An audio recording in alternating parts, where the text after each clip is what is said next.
لوگ محرم، عرس، نیاز، فاتحہ، تعزیہ، بارہ وفات اور دیگر کئی قسم کی خرافات کے لیے چندہ کرتے ہیں، تو کیا ان کو چندہ دینا جائز ہے؟ ہرگز نہیں، ایسی چیزوں میں چندہ دینا حرام ہے، کیونکہ یہ وہی ہے جیسے کہ ہمارے ہاں جو ہے بامبے اور دوسرے جگہوں پر جو ہے جیسے غیر مسلم لوگ جو ہے اپنے اپنے تیوہاروں کے لیے چندہ کرتے ہیں، جنم اشٹمی کا چندہ ہے تو یہ گنیش کا چندہ ہے، تو یہ فلانے کا چندہ ہے، تو فلانے شیوراتری کا چندہ ہے، تو رام جنم کا چندہ، اس طرح سے چندے کرتے ہیں۔ تو اسی طرح سے ہمارے یہ کلمہ گو کچھ لوگ ہیں، اللہ انہیں ہدایت عطا فرمائے، جنہوں نے ہماری ناکیں نیچی کی ہوئی ہیں اور جو ہمارے لیے ننگ اور عار بنے ہوئے ہیں، امت محمدیہ صلی اللہ علیہ وسلم پر بدعات اور خرافات گڑھ گڑھ کر کے روز نت نئی بدعتیں اور خرافاتیں گڑھ کے امت کے سر کو نیچا کیا ہوا انہوں نے۔ اللہ سے دعا کرو کہ اللہ ہمیں ان آزمائشوں سے اور ان بلا الا بلا علم گلم ملاؤں سے اللہ تعالی ہمیں محفوظ رکھے اور ہمیں قرآن و سنت کے اوپر چلنے کی توفیق عطا فرمائے۔ اس کی دعا کرتے رہو ہمیشہ کہ اللہ تعالی ہمیں سیدھے راہ پہ چلائے۔ یہ ملے شکم پرور مولوی ہیں جو 11ویں کے نام پر، 12ویں کے نام پر،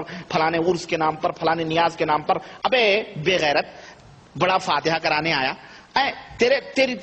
تو خود کرا لے نا،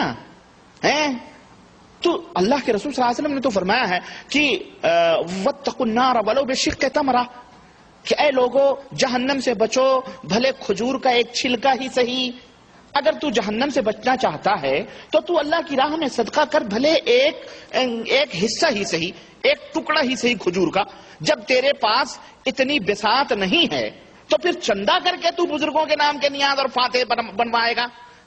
بزرگوں نے کہا تھا تو میرے نام کے چندے کرنا۔ یہ خباثت ہے۔ اصل میں 2-4-10 ہزار کا چندہ ہوتا ہے، 2-4-10 ہزار کا چندہ ہوا، 2000 کی کھیریں فقیروں کو اور لوگوں کو بلا کے تبرک کے نام پہ بانٹ دیا، 7000 اپنے بینک بیلنس میں آ گیا، بجٹ میں خلاص، جناب علی چلو۔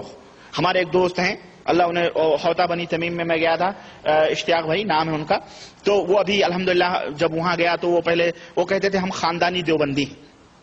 اب باپ دادے دیوبندی، ہمیں پتہ ہی نہیں تھا ان برائیوں کا جو ان تبلیغی نصاب میں اور تذکرۃ الرشید میں اور دیوبندی مولویوں کے عقیدوں میں گھوٹالا ہے۔ اب پتہ چلا تو توبہ کیا انہوں نے الحمدللہ۔ تو وہ کہنے لگے کہ میں محرم میں ہمارے وہاں بامبے میں رہتا تھا، میں وہ کہنے لگے کہ جی ہم ایک کمیٹی تھی، اس کا میں سیکریٹری تھا، اور جناب ہم کو وہ بنا دیا گیا، تو کہا محرم کا چندہ کرو۔ تو ہم نے محرم کا چندہ کیا، اب دنیا دار تھے، بولے دنیا دار تھے، ہم نے بھی کرایا، چلو بھائی، بولے 8-10 ہزار کا چندہ ہوا۔ ہمارا ایک صدر تھا، اس نے کہا ہمیں بھی شریک کر لو، تو چندہ ہوا 8-10-15 ہزار کا، بہرحال جتنا بھی ہوا، کہنے لگے ہم نے 2-4 ہزار ادھر ادھر خرچ کر دیے اور باقی آدھا ہم نے بانٹ لیا، باقی آدھا ہم نے تو بانٹ لیا۔ تو جو چندے ہوتے ہیں ان چیزوں کے، اس طرح سے بھائی میرے یہ لوگ جو ہیں اپنا گھر بھرتے ہیں اور تمہاری جیبیں خالی کرواتے ہیں۔ تو یہ اس طرح ایسی چیزوں میں چندہ وندہ نہیں دینا چاہیے، یہ حرام ہے، کیونکہ اس میں شرک یا کام ہوتے ہیں، خرافات ہوتے ہیں، اور غیر اللہ کے نام کے ذبیحے ذبح کیے جاتے ہیں، اور یہ تمام بدعات ہوتے ہیں۔ اس لیے اللہ کے رسول اللہ تعالیٰ نے قرآن کے اندر فرمایا ہے تعاونوا علی البر والتقوی ولا تعاونوا علی الاثم والعدوان، کہ اے لوگو تعاون کرو، مدد کرو نیکی کے کاموں پر، تقوی اور پرہیزگاری اچھے کاموں کے اوپر، تقوی اور پرہیزگاری کے کاموں پر ایک دوسرے کی مدد کرو۔ ولا تعاونوا علی الاثم والعدوان، گناہ کے کاموں پر اور عدوان اور سرکشی کے کاموں کے اوپر کسی کا تعاون اور کسی کی مدد نہ کرو، اللہ تعالیٰ نے منع فرمایا ہے۔ تو ظاہر ہے یہ گناہ ہے، کیوں؟ اگر یہ نیکی کا کام ہوتا تو ہمارے نبی ہمیں بتلا کے